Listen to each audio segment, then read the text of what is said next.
여기 우리 베드로의 이야기를 들어보면 형제 바울도 그 받은 지혜대로 너희에게 썼는데 그 모든 편지, 바울 서신이죠.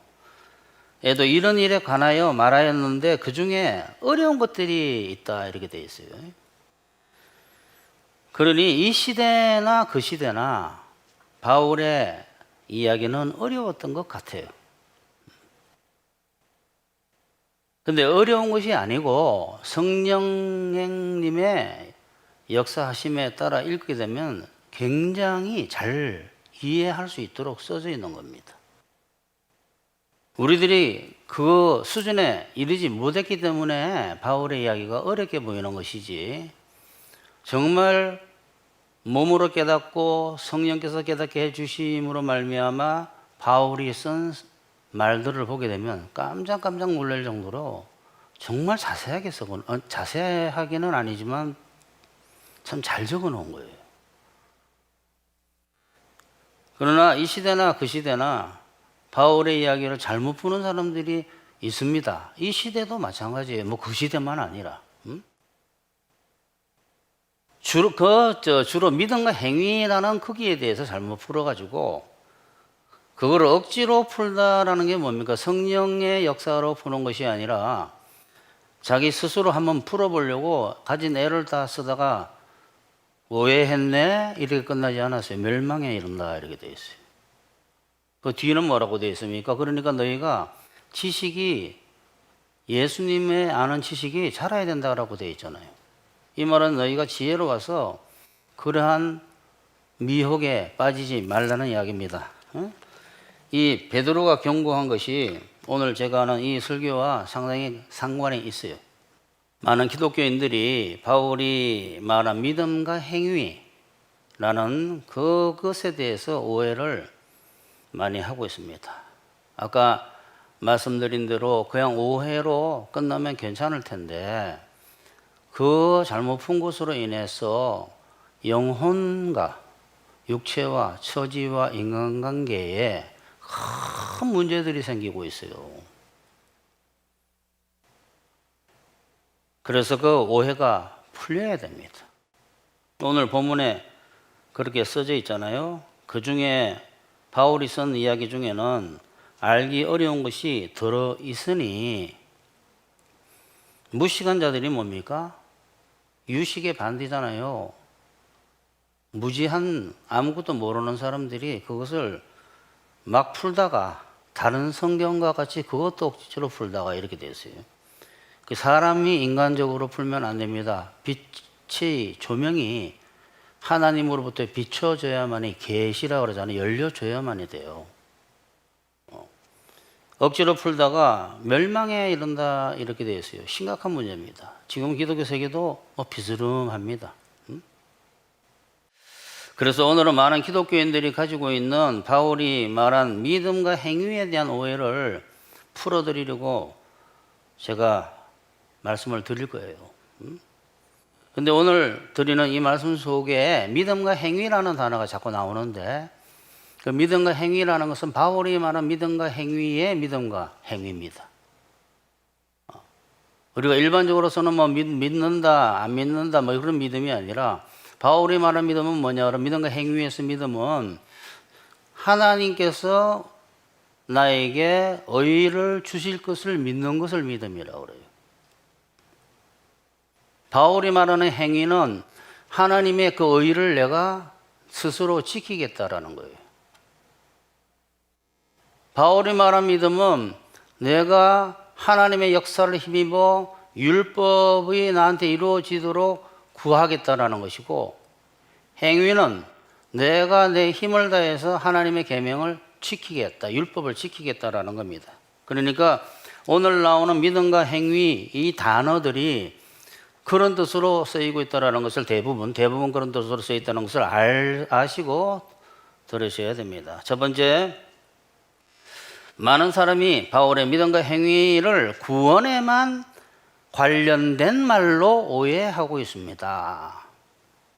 대부분 기독교인이 믿음과 행위, 바울의 믿음과 행위, 곧 사람이 하나님의 의를 믿음으로 받아들인다라는 것과 사람이 하나님의 의를 지키겠다, 율법을 지키겠다라는 것이 구원받는 데만 관련이 있다라고 생각하는 거예요. 사람이 계명을 다 지켜서 율법을 다 지켜서 완전히 지켜서 구원받느냐, 아니면 예수님께서 이루신 그 하나님의 의를 받아들임으로써 구원받느냐, 구원의 문제에만 바울이 말한 믿음과 행위가 해당되는 줄 아는 거예요.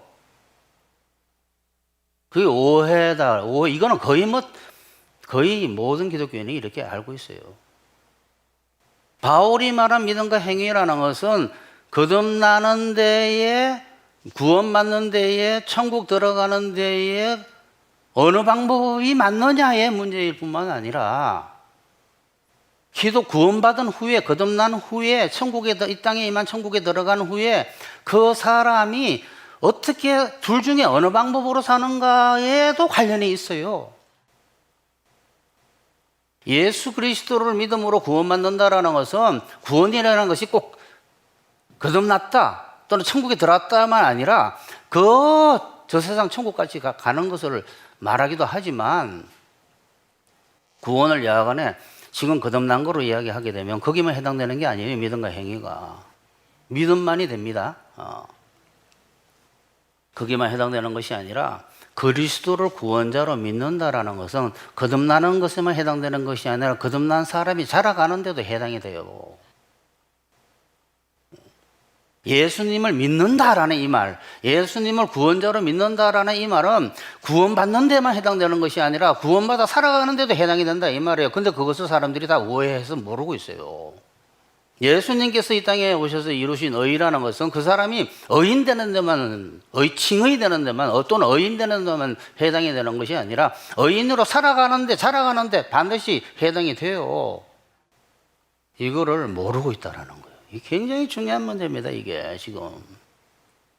그래서 이렇게 이야기를 해가지고 이게 상식이 되면 참, 그때는 정말 행복한 거지, 기독교 세계가. 예수님을 구원자로 믿음으로 참 포도나무이신 예수님에게 접붙게 되고, 예수님을 구원자로 믿음으로 말미암아 참 포도나무이신 예수님으로부터 수액을 받아가지고 자라가는 거예요. 예수님을 믿음으로 의인 되고 예수님을 믿음으로 의인으로 자라가는 거예요. 여인으로 살 수 있고. 그렇지 않다면 성경은 예수님을 거듭나게 하시는 구원자로만 이야기를 해야지, 참 포도나무니 이런 이야기를 할 필요가 없어요. 너 구원했다 끝나버리지 왜 포도나무 왜 붙어? 그렇지 않다면 예수님을 매일 먹는 양식이 만나, 생선과 떡, 피와 살 등으로 이야기를 왜 안 돼요, 성경은. 그런 쓸데없는 이야기를 왜 합니까, 성경에서? 예수님이 음식이라는 이야기가 성경에 왜 나오며, 왜 나와요, 음식이라는 이야기가? 일용할 양식이라는 이야기가? 예수님을 만나요? 만나? 요한복음 6장에 내가 하늘로서 내려온 참떡이다, 너희는 만나가 뭔지 아니? 하고 이야기했잖아요. 왜 음식으로 표현합니까, 예수님을? 잘하는 것과 관련이 있는 거예요. 잘하는 것과 의롭게. 내가 너희를 위하여 하늘에서 양식을 비같이 내리리니 백성이 나가서 일용할 것을 날마다 거둘 것이라. 이같이 하여 그들이 내 율법을 준행하나 아니하나 내가 시험하리라. 먹어야지 준행할 수 있어요. 먹나 안 먹나 보자 이 말이에요. 사실은 그렇게 해석을 안 해요, 사람들. 하루 나가지 말라고 일주일 6일만 나가라는데 또 하루 나가는가 안 나가는가 보자 이렇게 이야기하는데 그것도 맞는 이야기도 하지만 그것도 다른 뜻도 있어요. 그러니까 예수님이 만나 예수님의 상징인 언약궤 안에 뭐가 있습니까? 만나가 있잖아요. 만나가. 예수님이 율법이고 만나고 부활이에요. 부활. 왜 예수님을 만나로 표현했겠어요? 음식으로. 또 생선과 떡 이야기가 성경책에 왜 나와? 그냥 구원받아서 끝났는데, 의인 되고 끝난 건데 왜 밥을 자꾸 먹어? 너희 중에 누가 아들이 떡을 달라 하는데 돌을 주며 생선을 달라 하는데 뱀을 줄 사람이 있겠느냐? 너희가 악한 자라도 좋은 것으로 자식에게 줄 줄 알거든 하물며 하늘에 계신 내 아버지께서 구하는 자에게 좋은 것으로 주시지 않겠느냐? 뭘 자꾸 좋은 것으로, 이게 성령의 영적인 음식을 말하는 거예요. 왜 일용할 양식을 달라는 기도, 그 사람들은 그거 식사 기도라고 자꾸 생각해요. 이거 밥 줘서 감사합니다. 그거 유치한 이야기예요. 그거 유치한 이야기. 주기도문에 그걸 왜 집어넣겠어요? 그 밑에 바로 내려가게 되면 구하지도 말라는 이야기 왜 6장에 또 나와? 그 이야기가. 너희는 먹는 것은 구하지도 말라고. 일용할 양식 다 숨겨놓은 거예요. 이 일용할 양식은 영적인 양식을 말하는 거예요. 왜 이것을 구합니까? 먹고 자라기 위해서. 그러니까 전부 믿음과 행위, 먹는 방법이 믿음이에요. 믿음과 행위를 의인되는 데서 다 끝내버렸기 때문에 이게 끝난 거예요, 지금 사실은. 멸망이 안 이르러서 참 다행일 수도 있는데 이루는 사람도 있어요. 왜 요한복음 6장에 예수님이 하늘로서 내려온 떡, 내 피와 살, 만나라는 이 이야기를 세 가지를 왜 이야기했어요? 먹는 자는 영생을 가졌고 먹지 않는 자는 영생이 없고 내가 먹는 자는 마지막 날에 살리리라. 왜? 먹이기는 왜 먹여?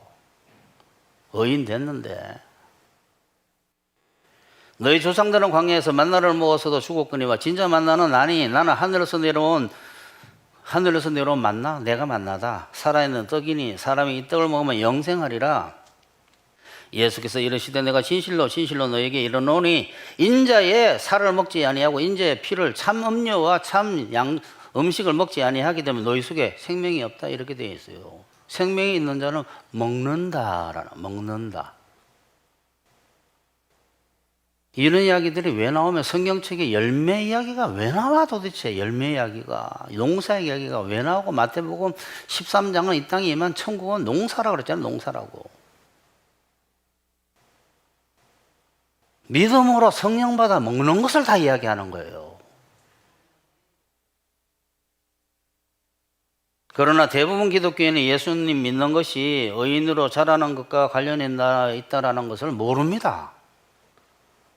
그러니까 가나안 땅 정복이라는 게 없는 거예요. 가나안 땅에 그냥 발만 들여다 놓고 서 있는 것이다. 가나안 땅 정복 이야기가 뭔지를 모르는 거예요. 새로 태어난 것만 맨날 거듭난 것만 이야기하고 막 평생을 몇십 년 동안 애 낳았다는 이야기만 맨날 하고 애 자라는 이야기는 평생 안 하니 문제가 심각하겠어요? 심각 안 하겠어요? 이처럼 구원 후에도 여유롭게 자라야 되고 그 방법이 믿음과 행위 중에서 믿음이라는 사실을 갖다가 모르니까 몰라요. 이제 상식이 되면 안다 그러겠지. 모르니까 믿음과 행위의 그 말이, 바울의 그 말이 영적으로 자란다라는 것과 전혀 상관없는 줄 아니까 하나님의 은혜로 복 받는다는 얘기는 은혜 아는 사람들이 꽤 이야기를 하는데 그 은혜를 모르는 사람이에요. 은혜 이야기하는 사람들 보면 다 복만 이야기해요. 왜? 믿음으로 자란다는 것을 사실은 모르고 있어요. 그러니까 바울의 믿음과 행위라는 이야기를 잘 안 해요. 은혜 이야기하는 사람들 보면 다 복 받는다는 이야기하지 번영만 이야기하지. 기독교인이 된 후에 스스로의 힘으로 의롭게 돼서 복을 받느냐 아니면 믿음으로 말미암아 복을 받고 의롭게 되느냐라는 이야기를 안 해요. 왜 안 할까? 모르니까 안 하지. 이게 첫 번째 아니에요. 오늘 뭐라고요? 믿음과 행위는 의인 되는 데만 해당되는 것이 아니라 의롭게 사는데도 둘 중에 하나가 필요하다 이 말이에요. 믿음으로 사는 게 의인으로 자라고 사는 것에. 두 번째, 어떤 사람들은 바울의 믿음과 행위를 사람의 행위에 있고 없음으로 거기에 대한 이야기인 줄 오해하고 있어요. 제목을 참 희한하게 써놨는데 어떤 사람은 바울의 믿음과 행위를 사람의 행함의 유무에 대한 말로 오해하고 있다. 이 풀어드리게 되면 바울의 믿음과 행위라는 말을 믿음은 사람이 아무것도 안 하는 거, 행위는 사람이 하는 거 이렇게 알고 있다라는 거예요. 언제 그렇게 알고 있어요, 사람들이? 이거는 우리 교회에서 수없이 있었던 이야기예요. 믿음으로 살려고 그러게 되면 사람도 뭘로 해야 되지 않아요? 하는 이야기가 계속 나오는 거예요. 사람은 또 아무것도 안 하나? 계속 이야기를 했는데 믿음과 행위는 둘 다 행하는 거라고. 사실은 믿음은 하나님으로 말미암아 행하는 거고 행위는 자기가 스스로 행하는 거라는 이야기를 수업할 때 그 이야기가 귓전에서 들려오죠. 항상 이야기하면 이쪽으로 떴다 저쪽으로 나가버리는가 봐. 그 말은 수없이 이야기해서 수없이 과장법으로 말하면 믿음도 행함이라고. 하나님으로 말미암아. 그러니까 바울의 믿음과 행위에서 믿음은 하나님으로 말미암아 사람이 행하는 것이고 행위는 사람 스스로 행하는 거예요. 둘 다 행함의 행함. 더 이상은 사람은 아는 거 아니에요. 이거 그만해야 돼. 이 이야기가 나온다라는 거예요. 이 이야기를 시작하면 반드시 어떤 사람들로부터. 이거 여러분 이러면 다 이제는 안 그럴 거가. 여러분 2주일 지나보세요. 또 그래요. 이렇게 말씀 들으면 이해한 것 같으죠? 여러분 2주 지나면 잊어먹어요.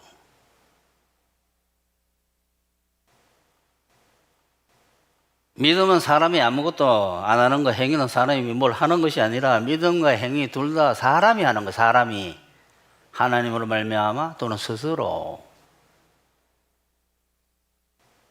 믿음이라는 것은 하나님으로부터 의를 구해서 받아가지고 그 의의 힘으로 하는 것이 믿음이고, 행위는 스스로 의를 행해보겠다라는 것이, 행위는 뒤에 건 되지도 않아요. 그러니까 뒤에 건 사실 없는 거나 마찬가지야. 사실은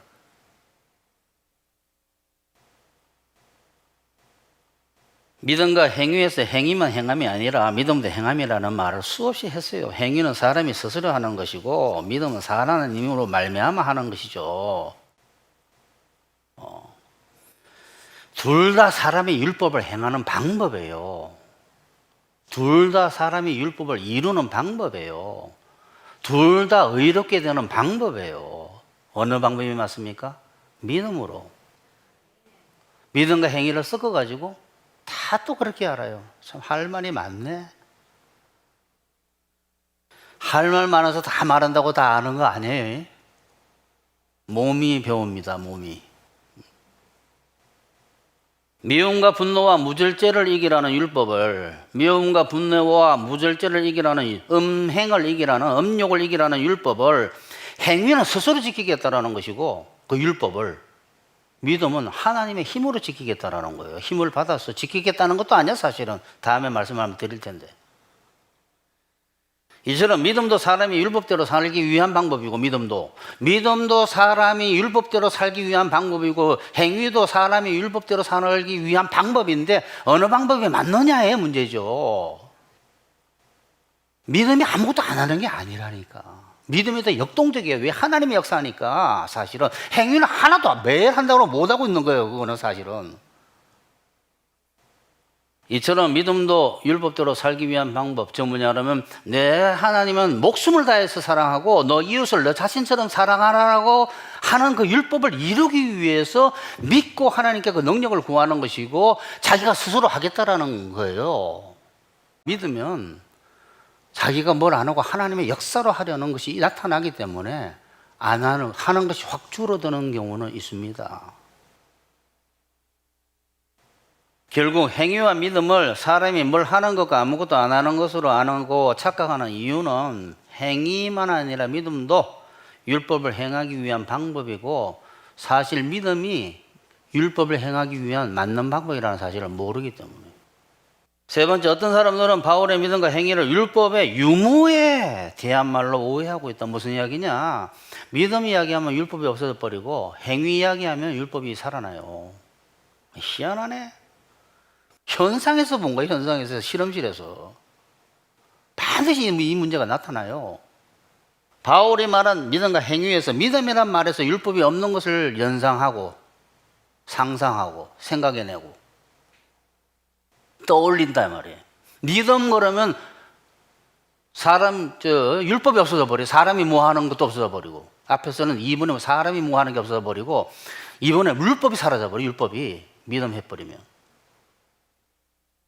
행위 그러면 율법이 아주 확연하게 나타나요. 선명하게. 그 사람들은 믿음하게 되면 머릿속에서 율법이 사라지는 걸 떠올려요. 왜 그럴까? 조금 전에 말씀드린 대로 믿음이라는 것이 공허하게 들리는 거예요. 그 믿으면은 하나님의 역사를 불러일으키는 거예요. 그 자기의 자신에게 먼저. 그래서 자기가 행하게 되는 거예요. 율법을 이룬다니까, 율법을. 율법이 사라지는 게 아니에요. 믿음은 율법을 굳건하게 실제로 실현화시켜, 실제화. 행위는 없애버려요, 사실은. 왜? 하지를 못해. 이렇게 믿음이라는 말에서 좀 이따 제가 그건 다시 말씀을 드리고, 그 전에 말씀드릴 게 뭐냐면, 믿음이라는 말에서 율법이 사라지는 이유가 또 있어요. 많은 사람들에게. 이것도 성경에서 바울이 말한 것을 오해한 거예요. 바울이 율법이 폐지됐다라는 말을 하니까, 율법이 없어졌나 보다. 율법의 계약이, 그러니까 바울은 서로 아는 사람끼리는 그 당시 편지 쓸 때 줄여서 써버린 거예요. 줄여서. 율법의 계약이 파괴되었다 믿는 자에게는, 예수님을 믿어서 구원받은 자에게는 율법의 계약이 너 스스로 행해서 구원받아야 돼 라는 거, 계약이 파괴되었다라고 자꾸 이야기한 걸 갖다가 율법이 폐기됐다고 이야기한 거예요, 바울이. 그 무식한 사람이 억지로 풀다가 율법을 없애버린 거예요.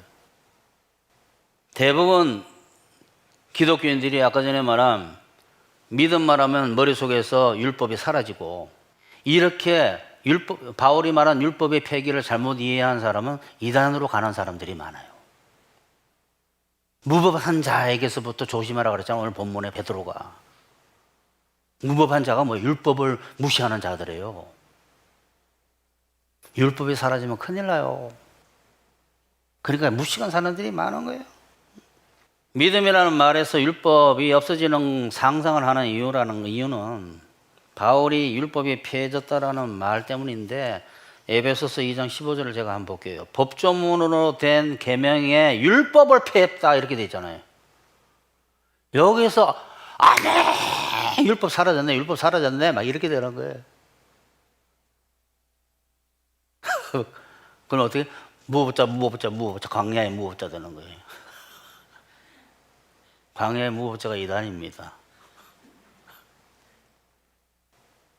왜 이단해? 법이 없잖아. 벌써 이름이 무법자 아니야. 광야에 있잖아. 가나안 땅이 아니고. 광야의 무법자가 광야 아니요. 법조문으로 된 계명의 율법을 폐하셨으니 이는 둘로 자기 안에서 한 세 사람을 지어 화평하게 하시고, 이 화평이라는 단어 참 좋은 단어예요. 마음속에 평화가 있어야 되고, 사람끼리 평화가 있는 게 제일 행복한 건데, 참 그렇게 죄 때문에 안 되죠. 여기서 율법을 폐했다라는 말은 율법 없앴다는 이야기가 아니에요. 그렇게 무식하게 억지로 풀어버리는 거예요. 사람 스스로 율법을 지켜야 한다라는 율법의 계약을 폐해버렸다라는 거예요. 이것을 몰라가지고 믿음으로 구원받는 사람에게는 율법의 계약이 폐기되었다는 것인데, 그것을 믿음으로 구원받은 우리 기독교인에게 율법이 폐기되었다라는 것으로 잘못 알고 기뻐하면서, 율법이 없어지는 거 엄청 기뻐합니다. 이처럼 믿음을 율법 없는 것으로 착각하는 이유는 성경에서 말하는 말들을 여러 가지, 율법이란 단어 하나를 봐도 여러 가지 의미가 있는데, 율법이라는 단어 하나만 봐도 그거를 자기 마음대로 베드로 말이 맞네 억지로 풀었다, 아니 이게 뭐지 하고 생각도 안 해보고 말이지 막 풀어버리는 거예요. 사람 스스로는 할 수 없는 것인 분노 조절 장애, 분노, 상대방 무시하는 거, 이건 못 고쳐요. 사람 스스로는. 미움 고칠 수 있는데, 부부끼리 안 미워하는 사람이 어디 있어? 한 번이라도 같이 가까워지면 반드시 죄 때문에 문제가 생겨요. 분노하고 탐욕, 저는 욕심이 없는데요, 할 말이 없습니다. 조금만 남 잘되면 배 아픈 게 욕심이에요. 음욕 없는 사람 없어요. 이런 그렇게 하지 말라는 율법 준수를 하나님의 역사로 가능케 하는 믿음은 율법을 실현화시키는 거예요. 실제화시키고 굳건하게 세운다고 성경책에 써져 있어요.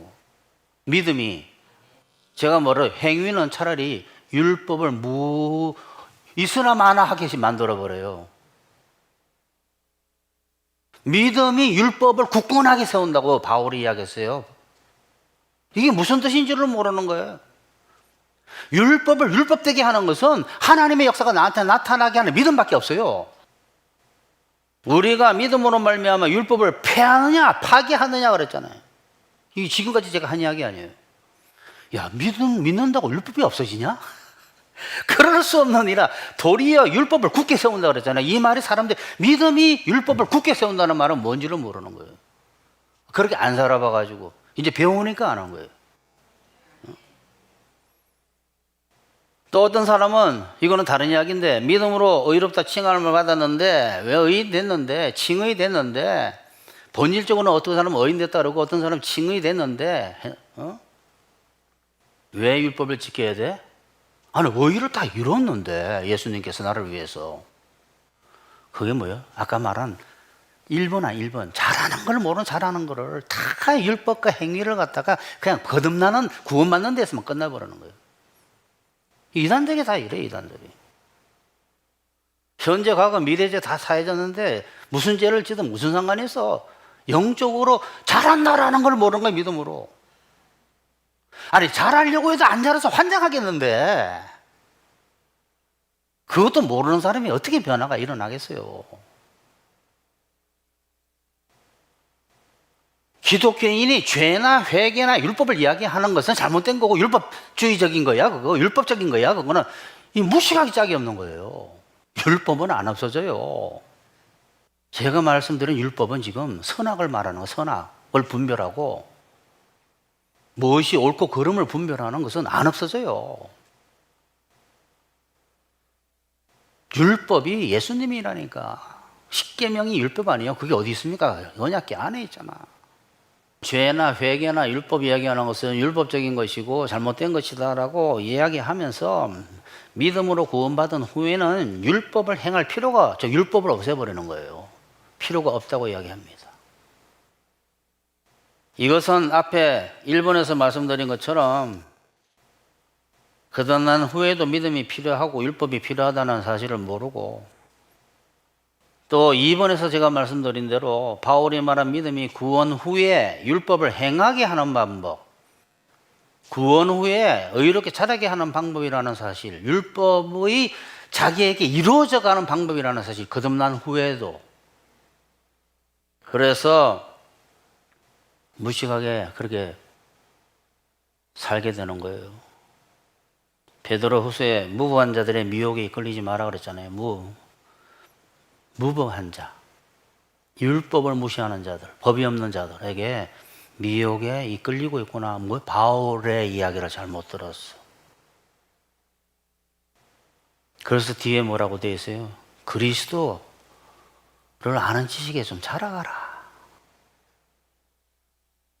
선악과 옳고 그름을 분별해 주는 의미인 율법이 믿음으로 사는 기독교인에게 없어도 됩니까? 분노하지 말아라, 원수 사랑해라, 절제해라, 탐욕 부리지 말아라. 이러한 율법이 기독교인에게 없어도 돼요? 그런 사람들 많아요. 없어도 된다. 무법한 자들이에요. 무법한 자들. 그게 자기에게 이루어지도록 하기 위해서 믿음으로 사는 거죠. 맨날 믿음으로 살아서 복 받으면 뭐해? 아니 돈 벌어서 뭐 할 거야? 믿음으로 살아가지고 수천억을 벌면 뭐 할 거야 도대체 그 돈 가지고 이 지구 위에서. 돈에 대한 욕심은 일만하게 뿌린데 적당히 있으면 되고 필요한 만큼 있으면 되는 것이고 약간 넘치면 좋지. 율법이 이루어져야지 믿음으로 살면. 여러분 그렇지 않아요? 미워하던 그 사람이 안 미워지고 자기에게 있는 탐욕이 없어지기 시작하고 옳고 그른가 그저 선악을 알게 하는 율법 없어지게 되면 율법 준수를 가능케 하고 그것이 자기에게 자라게 하는 믿음도 필요가 없어요. 믿음도. 율법이 없는데 율법이 자기에게 이루어지게 하는 믿음이 왜 필요해? 그러므로 기독교에게는 율법이 있어야 되고 믿음이 반드시 있어야 돼요. 그럼 둘 다가 있어야 돼요. 둘 다가. 믿음이 있는 곳에 율법이 있고 율법이 있는 곳에 믿음이 있어요. 믿음이 있는 곳에 율법이 사라지는 게 아니라고. 안 그러면 율법이 필요가 없어요. 믿음이 없으면 율법 없으면 믿음도 필요 없습니다. 믿음 없으면 율법 필요 없고. 둘이가 엄청 진짜 관계는 믿음과 율법이라는 사실을 모르는 거예요. 행위가 아니라. 그러니까 기독교인은 각 상황에 무엇이 옳고 그름이를 알아야 돼요. 사람마다 다르잖아요. 이럴 때 뭐가 오라 그러면 영적으로 성숙한 사람은 금방 알고 영적으로 모자란 사람들은 몰라요. 어린 사람들은. 그게 율법이에요. 율법. 그게 율법. 제사법이 아니라 이럴 때 어떻게 하면 좋아? 그게 율법이에요. 율법. 저 사람 이러는데 저 사람 어떻게 돼야 돼? 그게 율법이에요. 율법. 그게 자라가야 된다라는 거. 자라가야. 그것이 자기에게 이루어지기 위해서는 믿음으로 살아야 돼요. 자세하게 세세하게 알아야 돼요. 율법을. 그러니까 각 상황에 대해서. 그게 성숙해져 가는 거예요. 그리스도 아는 것에 자라가는 거예요. 내가 율법이나 선지자를 폐하러 온 줄로 생각하지 말아라. 이 똑같은 베드로와 똑같은 이야기를 그 스승께서 하셨잖아요. 이런 일이 벌어질까 봐. 폐하러 온 것이 아니요 완전하게 하려 하면 어떻게 내가 너희 믿음을 통해 가서 완전하게 하겠다라는 거예요. 의인되게 만들고 의롭게 자라게 하겠다라는 거예요. 그러므로 누구든지 이 계명 중에 지극히 작은 것 하나라도 버리고 또 그같이 사람을 가르치는 자는 천국에서 지극히 작다 일컬음을 받을 것이요 누구든지 이를 행하며 가르치는 자는 천국에서 크다 일컬음을 받으려는. 누가 행할 수 있습니까? 믿음으로 사는 사람. 여러분 가짜 가로 가르치는 사람들한테 막 미혹이 돼 있어요. 그 사람은 집에서 하나 봐. 그 사람은 하나 봐. 행위를 자기가 여러분 노력해야 돼. 최선을 다해야 돼 하는 사람은 절대 못하고 있어요. 근데 다 거기서 쏟고 있습니다. 그 사람 하나보다 하고. 본인도 자기를 속이고 있어요. 내일은 될 거다고. 그러니까 그렇게 하게 되면 제가 뭐라 그랬어요? 몇만 명을 몇십 년 동안 아침부터 밤까지 열심히 가르쳐도 허디를 하는 거다. 결론 냅시다. 바울이 말한 믿음과 행위는 의인 되는 방법에 대한 것이기도 하지만 두 방법이에요. 하나는 틀리지만 의인 되고 난 뒤에 의인으로 살고 자라는 방법이기도 하다 이 말이에요. 둘 중에 어느 거예요? 믿음. 또 믿음과 행위에서 믿음은 아무것도 하지 않는 것이 아니라 사람이 진짜로 하나님의 율법을 준수하게 하는 유일한 방법입니다. 믿음이. 아무것도 안 하는 게 아니에요. 그것이야말로 사람에게 율법을 이루게 하는 무시무시한 거예요. 왜? 믿음은 무시무시한 하나님의 역사를 불러일으키니까. 유일한 방법이므로 기독교인에게 선악과 옳고 그름을 알게 하는 자세한 율법과 그것을 행할 수 있게 하는 유일한 방법의 믿음은 같이 있어야 돼요. 이 두 개만 기억하면, 두 개가 다 있어야 된다는 것만 기억하면 신앙생활 흔들리지 않습니다. 자세한 율법과 그것이 자기에게 이루어지는 믿음만 알면. 그래서 여러분은 항상 세세한 율법을 알려고 추구하시고, 세세한 율법이 뭐라고? 이거 이럴 때 선한 것이 뭐야? 이럴 때 옳은 것이 뭐야를 갖다가 세세하게 아는 영적인 어른이 돼가야 된다 이 말이에요. 그리고 그것이 자기에게 이루어지도록, 그것이 안다고 됩니까? 자기에게 이루어지도록 하기 위해서 믿음으로 능력을 추구하면서 사셔야 돼요. 그렇게 하셔서 우리 하나교회 교인 여러분들은 만복을 받으시기를 축원합니다.